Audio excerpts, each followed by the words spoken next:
Today, I've got 7 tips on how to boost your social for 2021. Hey, I'm Chris Jester. I'm a strategist here at Red Shark Digital, and today I'll be covering 7 tips on how to boost your social for 2021.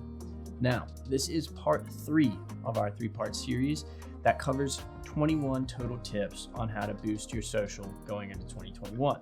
If you'd like to watch the previously recorded videos, part 1 and 2, you can click the link up here, or you can go find them on our Instagram page. Now that you're up to speed, let's get into it.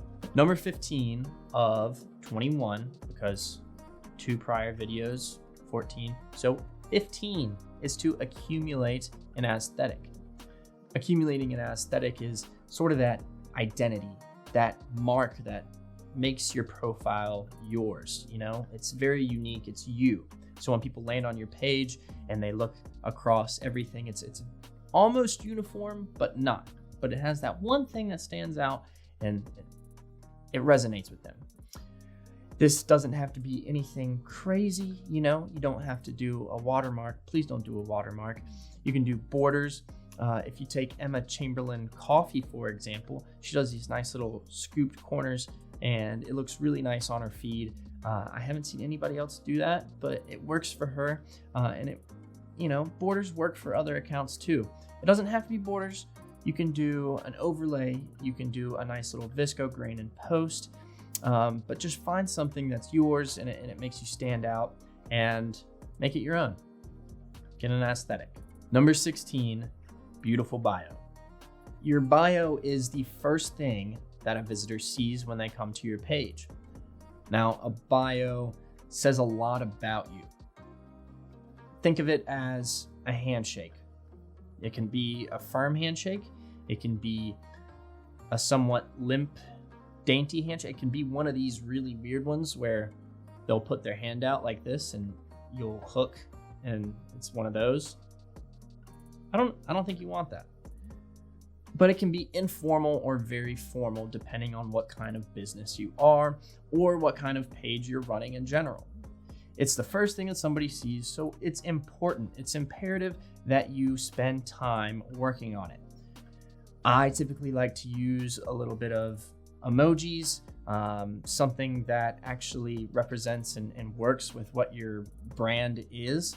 Emojis, you can include a little bit of hashtags, you can include a website link, you can even include a link to another page that you have, or somebody else's page for that matter. There's a lot to do and it matters. So spend time on it, get that beautiful bio. Number 17, post with purpose. It's posting, but with a purpose. Just because it's Friday afternoon at 12 p.m. and you just remembered that your boss will be somewhat upset if you don't post on the business account, doesn't mean you just post something to post something. It needs to have a purpose. So, create a calendar. No. Create a content calendar. What this means is planning out in advance. That's what professionals and adults do. So, have a content calendar. Your fans, your audience, your community will engage with your content better that way. And you can just sit back, relax, plan a couple weeks out, and you got a plan.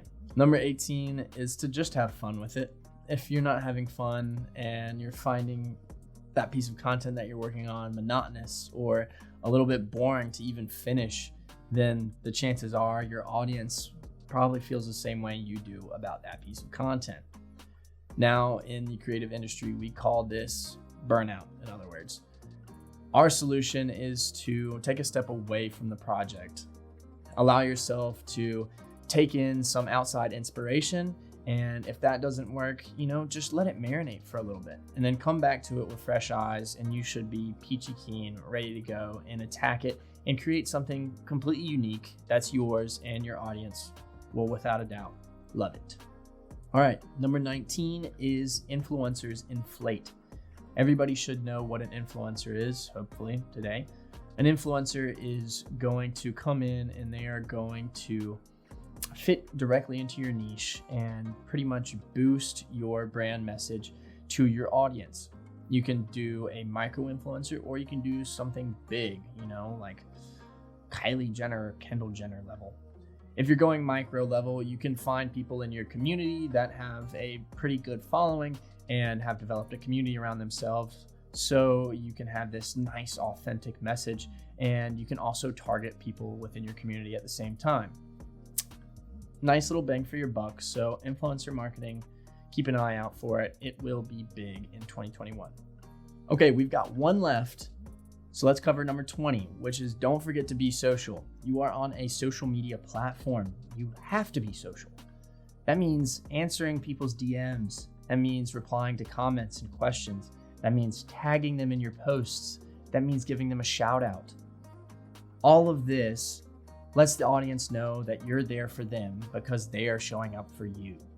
It's not a one-way street, it's a two-way street, and you can build on that community. When people see that you actually care and you take the time out of your day to go that extra mile, oh my gosh, the connections that you can make are crazy. So a little trick that we learned early on when we were building our profile was to actually just DM all of our new followers. We kind of just said, hey, look, this is what we're doing. This is our plan. We're so glad you hit that follow button, and we can't wait to go on this journey with you and share all the knowledge that we have with you. And people seem to reciprocate it, and they're still our followers. And heck, we're nearing 30,000 followers now, so it works. Okay, well, we made it. This is the last one, engagement elevates. Now, it's not the same as what we just discussed in 20. Engagement elevates is just being active on the app. Now, Instagram rewards you, so not just going on the app to post or share stories or put links into any of your content. It's actually engaging in that community. It's going through in your own Discover, liking things and saving things. This lets the algorithm know that, hey, one, you're a real person, two, you're engaging with other people's content, and three, that you are on there not just solely for the purpose of sharing your own content. It's that easy. You just need to be active on the app. And that's it. That is our final 7 of this video. We've covered 21 total because this is, again, part 3. If you want to watch the previous 2, like I said, it'll be in a link right here, up here somewhere, or you can find them in the description below. You can also find a very nice, beautifully designed infographic that one of our designers here at Red Shark made in the description below as well that has all 21. So thank you so much for watching. This has been incredibly fun. I hope you learned something. If you did, drop it down in the comments. If you have any other tips, drop those down in the comments. Don't forget to subscribe and stay safe.